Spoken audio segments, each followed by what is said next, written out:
Well, first of all, we want to thank you for allowing us this opportunity. We're really thrilled to be here. The students have expressed a lot of interest. I'm one of the ASB directors. I'm Shariah. It's Delia. And I'm Debbie. They've expressed a lot of interest in modern day Islam, so they should have questions for you.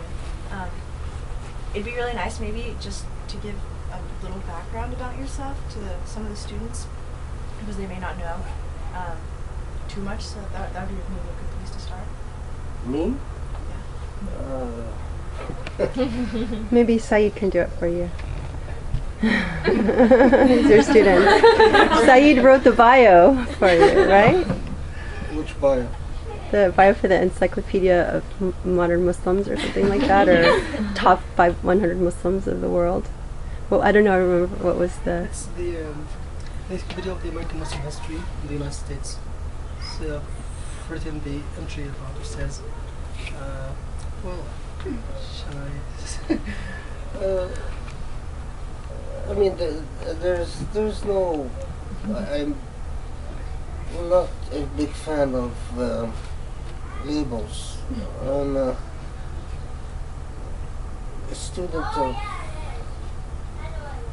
of Islam, and that's enough. Other than that, you can form your own opinions about what I am or who I am.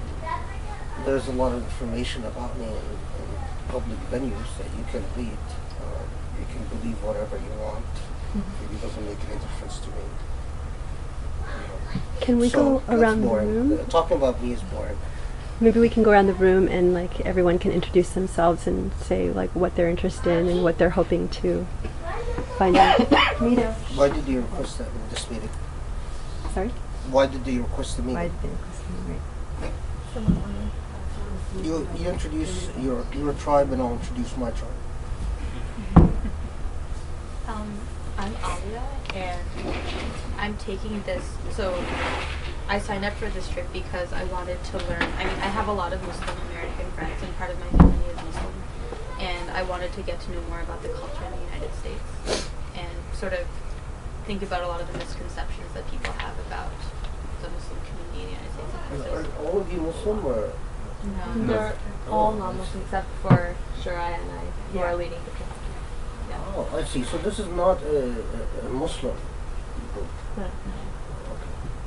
That makes some difference.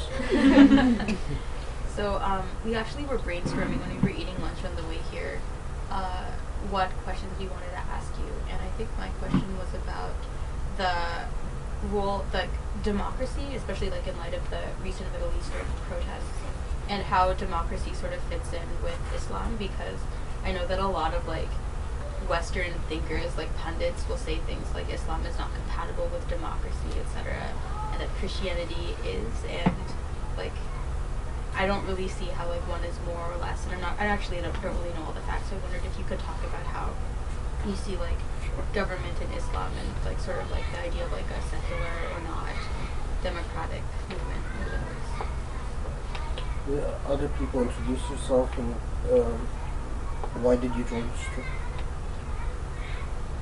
So how about we go around? I'm Shristi.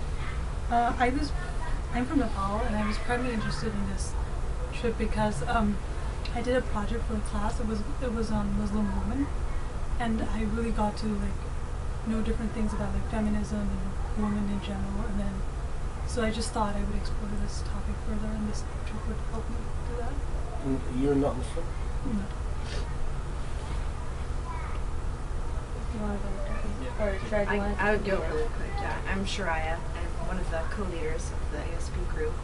And I was interested in teaching this class in order to show the students, and mostly non-Muslim students, different facets of Islam, and to really portray how different Islam can be practiced and how it can be perceived in America, and the struggles that Muslims face in America. And this is a credited class? Credited, yeah, a 1 credit class. Okay, so this is sort of, we have something similar to UCLA where, I forget what they're called, where students teach about their own like Muslims in America, something like that, the MSA does. So this is that type of class. I'm Chris, and I was interested partly just because last year I was in South America. I was outside the U.S., and so I think I was thinking, had more perspective on the U.S. and just how Islam is sort of getting connected to American foreign policy, and I feel like it's something I should know something about. So I took a class in the fall that was about Islam and like a religious studies class, and I was also interested in this trip. What's the topic course? His name is Azim Nanji. Hi, I'm Josh. I spent some time studying social issues surrounding Islam, particularly in Western Europe and in France. And I didn't know a whole lot about the religion, so that's why I joined this trip. And to learn more about Islam and also the Muslim American community in the United States. Hi, I'm Amaya, and I joined this group. I was in India over the summer, and I was in an area that was predominantly Muslim, and I just, it was the first time that I really started thinking about Islam and combined with sort of a feminist movement, and I was interested in understanding sort of the interplay of that dynamic between Islam and feminism, and how it plays out in a westernized culture, so that's why I joined. Yeah, I'm Desmond. I'm from Singapore, so I guess one of my primary reasons why I joined this trip is also on a personal level, because I have a lot of Malay Muslim friends in Singapore, and so I have like conversations with them, and I realized that Singapore has a very particular way of dealing, or the interaction of public policy and religion, in particular Islam in Singapore, is quite unique vis-a-vis, or compared with some of the other countries like America, for example. So I actually joined this trip because I was very interested in seeing how the formation of public policy, and that's actually my primary interest, my major, interacts with Islam, and maybe as a religion or as a social construct or community. That's why I joined this trip. My name's Tarian. I was raised in a very small Christian town and had a very different, didn't have a quite big outlook on Islam.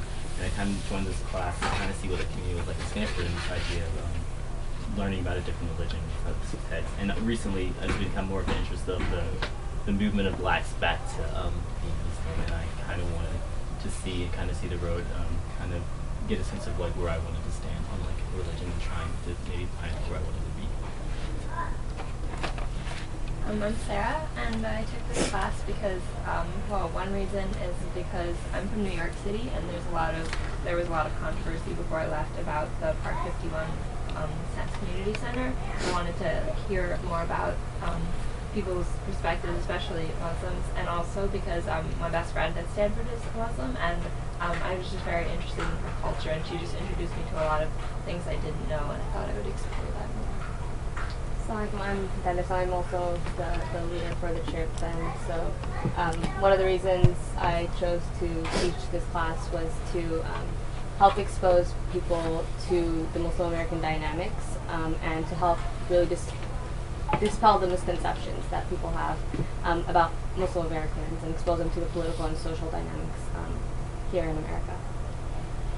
I'm Josh. I'm studying Arabic and Middle Eastern history at Stanford, and I spent last quarter studying Arabic in Alexandria, and got a little bit of a sense of what Islam looks like in Egypt, and realized when I came back that I had very little idea of what it meant to be Muslim in the United States, so I just wanted to delve into that a little more. That's awesome. I admire your dedication to go back when I was an undergraduate. I'm not sure if I would have ever joined the class that requires I take a trip with you. All the power to you. Well, the other side of the room, introduce yourself, starting with Ziad. Hi, I'm Ziad from Saudi Arabia. I'm an SJD student at UCLA. SJD is a doctorate in law. And I'm doing my doctorate in Islamic law, in public interest, the concept of public interest in Islamic law, under supervision of Dr. My name is Saeed Abou El Fadl. I'm from Egypt. and I'm a PhD student here at UCLA Islamic program, and my main research is about Islamic law and Muslim minorities. Also,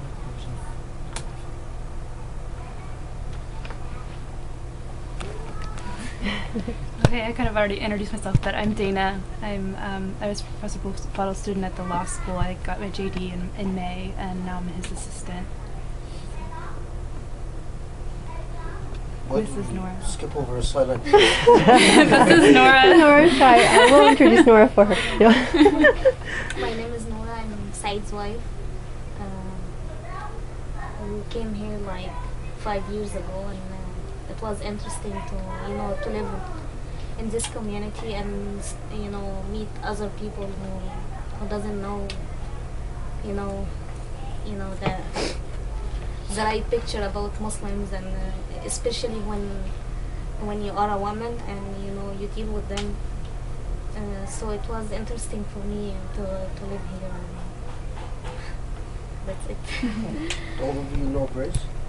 So we introduced ourselves, but I'm from Palo Alto. I grew up in Palo Alto. Went to Palo Alto High School across from Stanford, and I'm Dr. Abou El Fadl's wife, and we've been married for 16 years. And actually, I'd been a Muslim. I converted to Islam the year before I met Dr. Abou El Fadl. So it was I just hit my 17-year anniversary, and learned about Islam when I was at business school at Cornell University, and so I am an American that became Muslim, so I totally understand, like, it's a very different dynamic, and it's very different to be convert also in challenging times.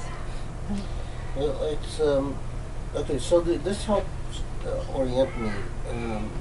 Usually, meetings that like this are with groups of Muslims that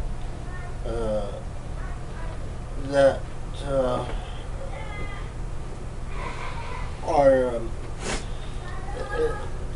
already have quite a bit of experience within the dynamics of Islam, and so the role that I play is quite different. This is interesting because it's sort of a mishmash of my role as a secular academic, law professor, and as also a jurist speaking from within the Islamic tradition.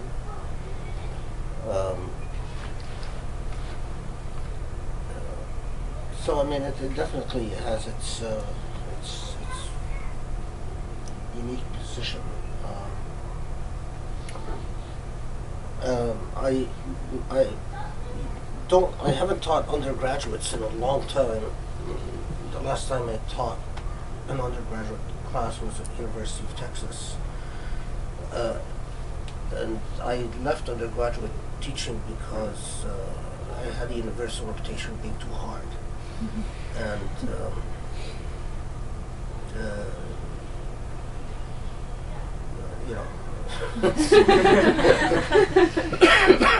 so I enjoy teaching just graduate students. Are you mostly, how many here are juniors and seniors? So you're mostly freshmen and sophomores, right? Probably sophomores. Mostly. Okay. So this is even more so. You've just gotta come forth with your questions. I don't, in this capacity, I don't really speak to you from within a particularly authoritative role, other than just speak to you as a Muslim. So I would, the responses I give could be offered by Ziad or Saeed or any Muslim for that matter, unless you're asking, technical academic questions. about Islamic law or Islamic thought or something like that. I don't, I appreciate those who are not Muslim, and even for a lot of Muslims who grow up in this country and grow up in societies that are primarily not Muslim, that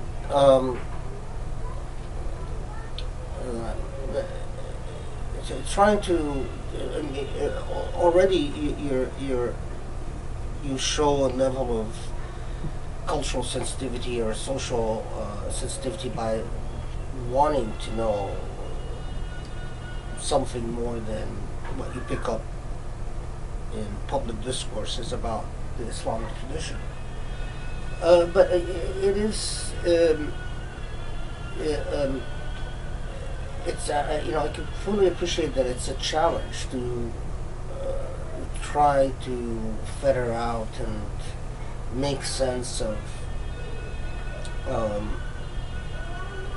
this big label, Islam. I mean, imagine if you instead of Islam you just put any other word, Judaism.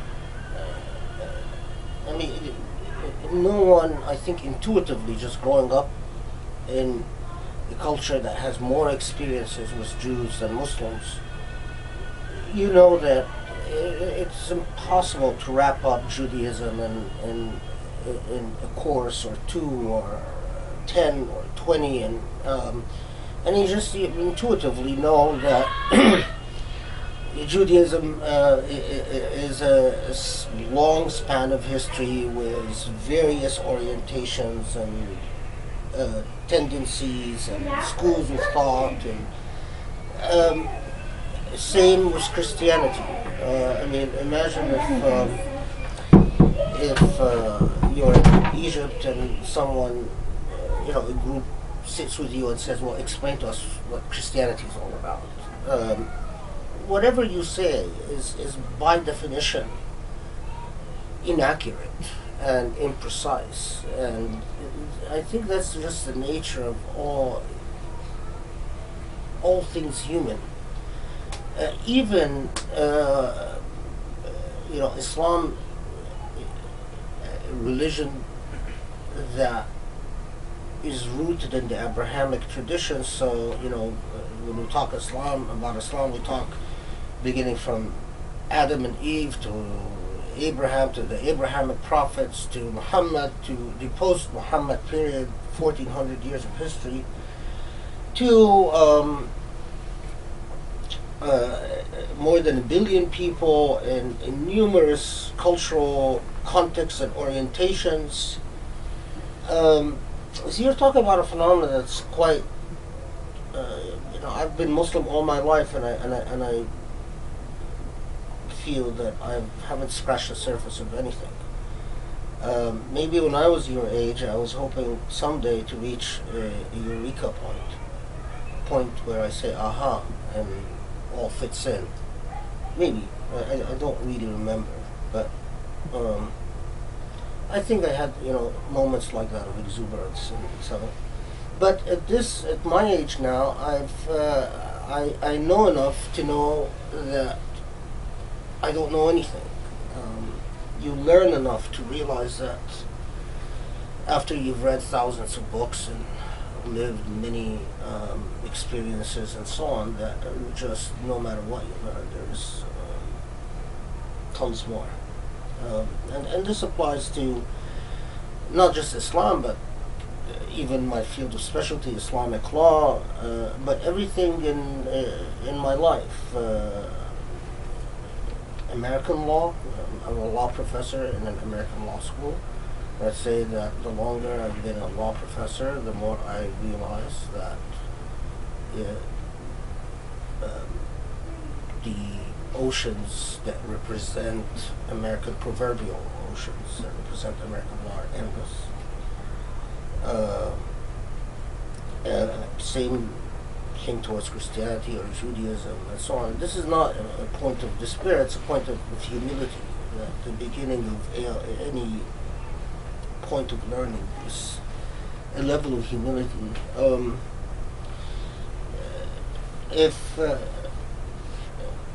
you know, Islam, if you look at this corner over there, you see a few piles of books.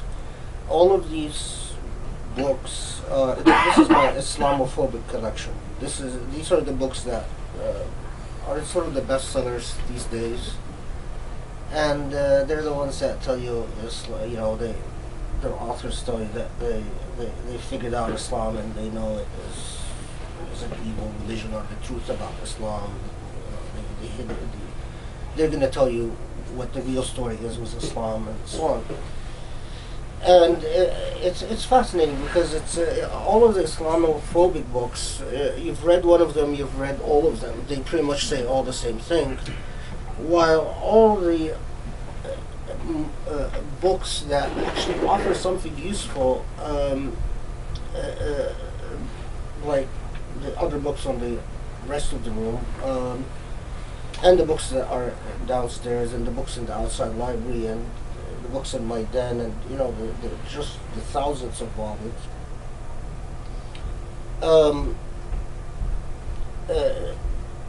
You've read one of them,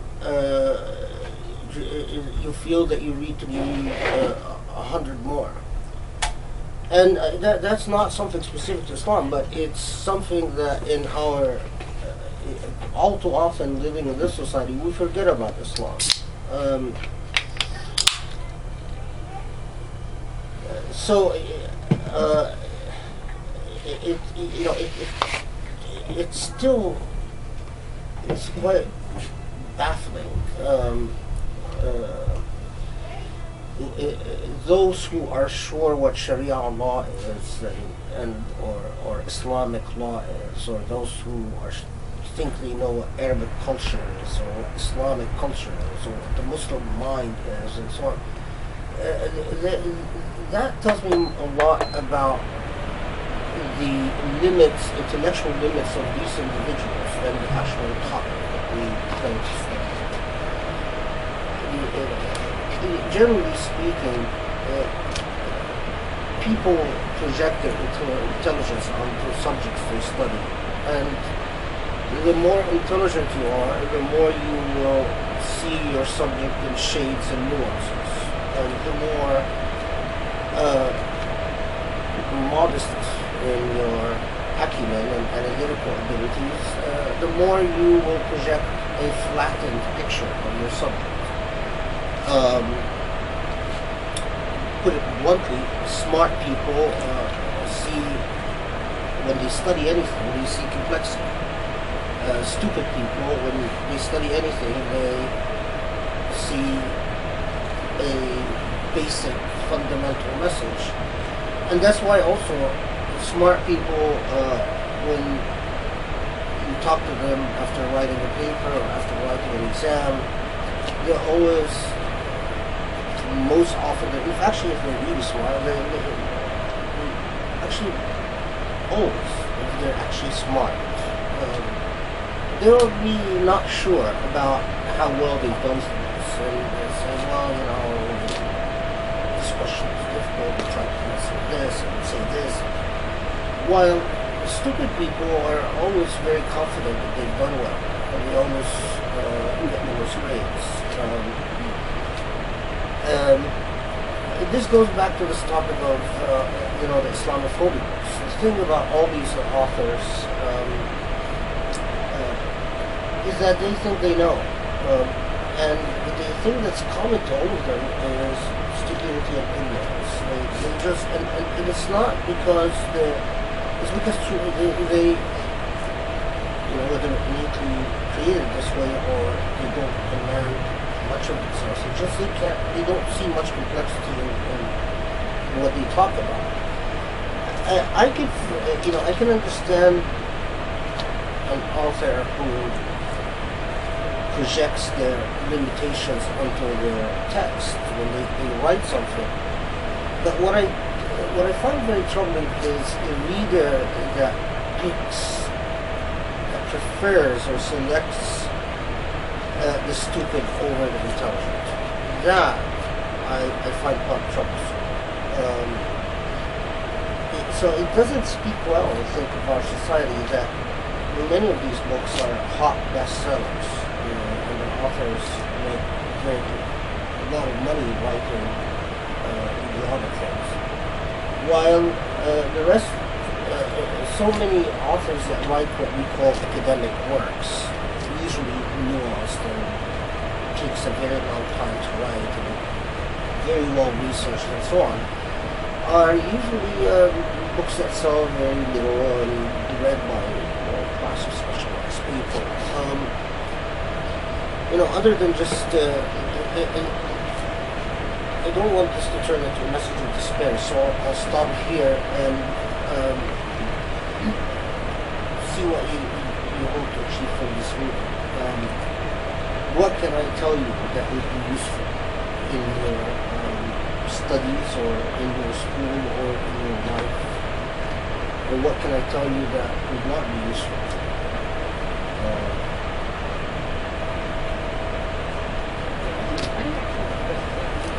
Very good point about why what you really know. And it goes back to these ideas of skepticism that we see on here and things like that. So, I mean, you have to keep questioning what it is that you know.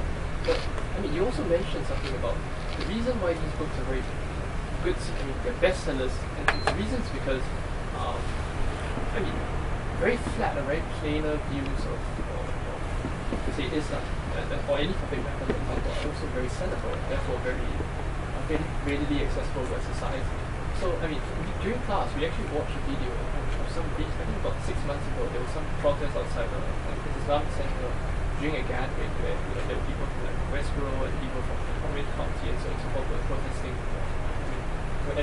Muslim Americans were trying to enter the Islamic Center. So, I mean, I know you mentioned right at the end that you don't want this to be a message of despair, but it is also true, and we have some congresswomen come out and preach or talk about speak in public about very, very hateful messages to Islam. So, I mean, I don't want to sound like I'm despairing, but what can we do if we are a reasoned, intellectual community of individuals who want to get a message across, want to get a nuanced message across, but find it difficult when on the other side you have these people who just come out and say like, oh, Islam is evil, or Islam does this, and it sells very well because it appeals to a particular section of the populace. And what can we do? Yeah, I mean that's a question I struggle with all the time. I if you just put my name in Google or whatnot, you'll find tons of articles that. With me, I call it, say, stealth Islamist, or professor of fantasy, some, weird things. Basically, again, the same theme, that this is part of the Muslim conspiracy to take over the world, etc., etc. And, but here, there are a few things that are worth reflecting on. I don't know if I have any answers, but I might have useful questions. A few things worth reflecting on. I mean, part of our self-image in the United States is that this is a society built on religious tolerance. And this is part of the historical narrative of the U.S. But it's part of the nation-building mythology. But nation-building mythologies are sometimes quite dangerous because they make people acquiescent, in a self-congratulatory way. They pat themselves on the back for saying, well, we've achieved such and such value, or we've achieved the desired goal of moral standard, while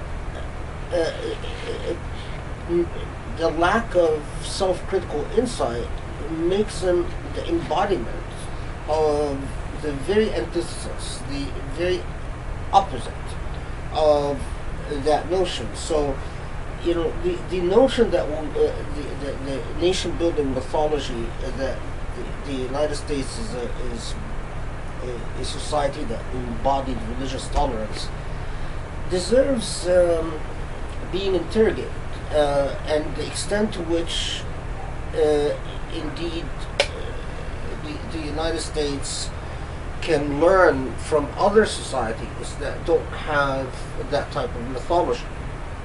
So one of the things that has always been striking to me, I enter into these conversations quite often, whether, let's take for instance an American traveling to a country like Egypt.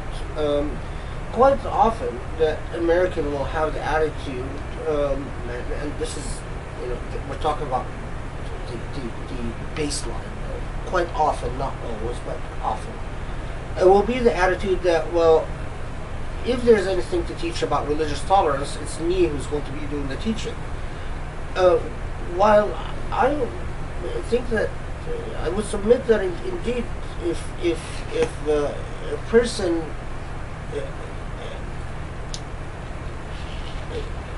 is critical with themselves, then they will discover that they might have much more to learn from societies in which other religions have existed for centuries. So, for instance, that American-born, raised, etc., traveling to a country like Egypt might have much more to learn about religious tolerance than teach about religious tolerance. If you get eventually, some of you, it sounds like some of you already are interested in human rights fields and so on. This is something that plagues the whole field of democracy, human rights, feminist rights. There is an assumption, always by the culture or the civilization that is the economically superior and militarily superior, and this is just a historical phenomenon, is the equating of military superiority and economic superiority with cultural superiority. And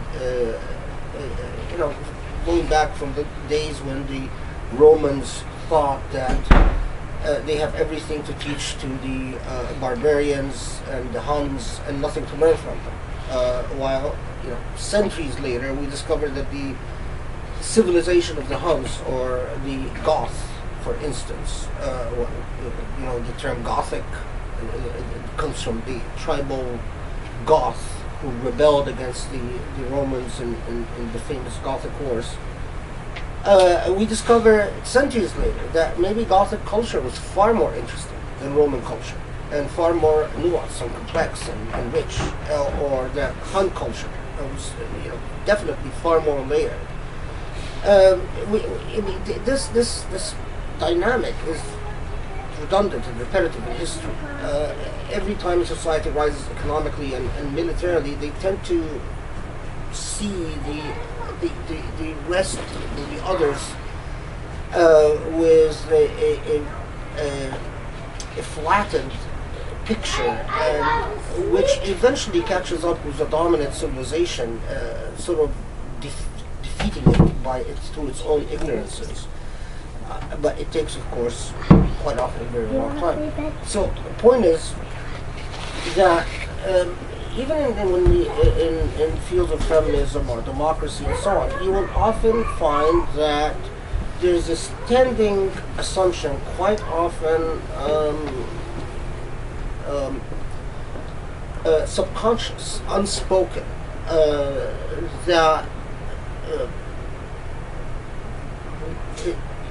that it is we who are in the better position studying those who are in a lesser position. And that I find very problematic. So for instance, you said you're from Singapore. One of the things that I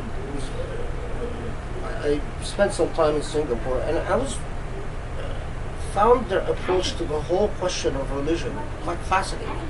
And far more nuanced and complex than the American approach. In fact, I would say that the American approach can learn a lot from the Singaporean approach.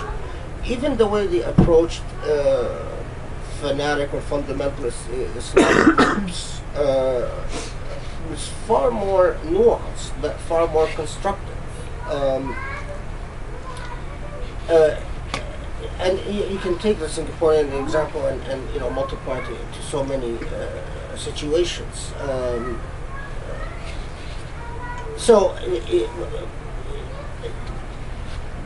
Part of what helps, I guess, is to ask why the hate. I mean, it's not true that Islam is a new phenomenon vis-a-vis the United States or the West. There's been a long history. And we notice this surge in Islam hating, or what now people call Islamophobia. And the popularity of books like